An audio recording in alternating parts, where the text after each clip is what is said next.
The concept of rehabilitation is to exploit the body's ability to cope up with the deficiencies which have been created either by disease or by injury. This just goes to say that the body has got the tremendous ability to manage deficiencies provided the right environment is created for it. During one of my interviews with Bhagawan, I had mentioned to Bhagawan that I need to have permission to start the spinal surgery and rehabilitation at the Sathya Institute of Higher Medical Sciences at Whitefield. At that time, I was a visiting consultant at the Sathya General Hospital at Whitefield.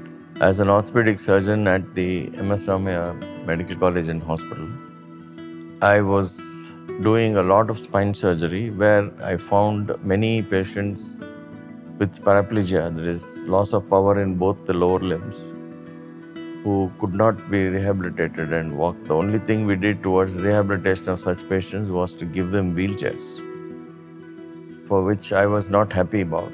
Bhagawan had just mentioned at that time, everything will happen when the time comes. In a subsequent interview with Bhagawan, I mentioned to him again, so he reminded me to say that everything will happen in due course, so don't be impatient. As an example of rehabilitation for the orthopedically injured patient, when a person goes on to either as a surgery or onto a cast, the limb is immobilized for long durations of time and the brain tends to forget the fact that the movements are there. The process of rehabilitation in that situation involves retraining the brain to understand that the brain needs to send signals to the affected limb to move the joints. For a neurosurgeon, neuro-rehabilitation is a very important part of the neurological care of the patients.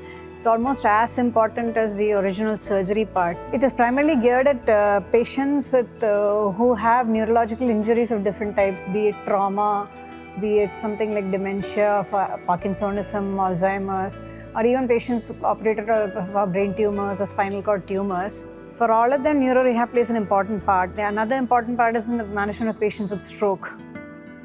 The neurocognitive rehabilitation focuses on providing standardized and structured rehabilitative techniques to allow individuals who have cognitive dysfunction to rehabilitate them back into society, regain independence, as well as improve overall quality of life.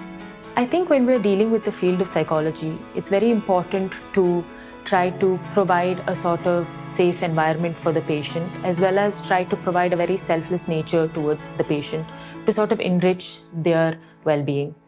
I think the Sri Sathya Sai Institute of Higher Medical Sciences really provides that environment and space wherein I, as a psychologist, can contribute my skill set wholeheartedly to the patient. For most families, this prolonged rehab process becomes a financial burden, and this burden determines whether the patient can go back to independent life with dignity. This includes a structured exercise training program, counseling for stress management, and counseling for a heart-healthy nutrition. Less than 20% of people who have heart failure or who have a heart attack today in India are actually referred to a clinic for cardiac rehabilitation. And less than 8 to 10% of them actually continue to do cardiac rehabilitation. And that is a very small statistic considering the number of attacks that are actually happening across India today, which sadly has got the moniker of the CAD capital of the world. About 47% of a future death after a heart attack can actually be reduced by cardiac rehab. Up to 30% of a new heart attack can be prevented.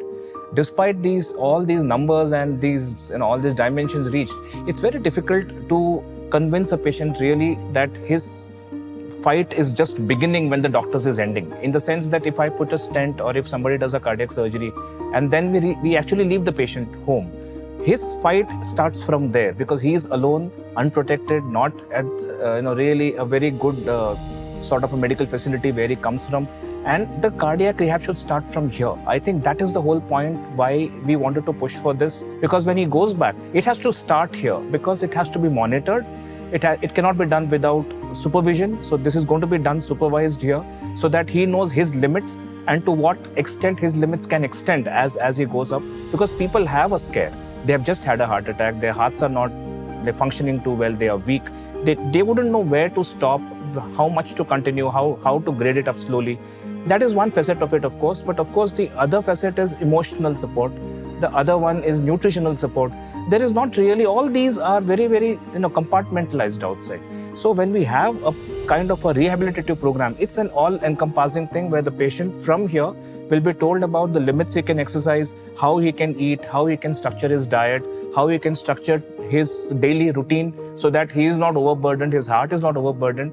And with the larger thing that, we actually are encompassing Swami's vision, that the happiest day is when no patient comes back to this hospital. And I think that is the larger message of any preventive or any rehabilitative program. And that is how the Neuro-Rehab and the cardiac rehab effort in this hospital has worked. So therefore, Bhagawan's will always prevails. Only thing is we need to be patient enough to understand that there's a time and a place for everything.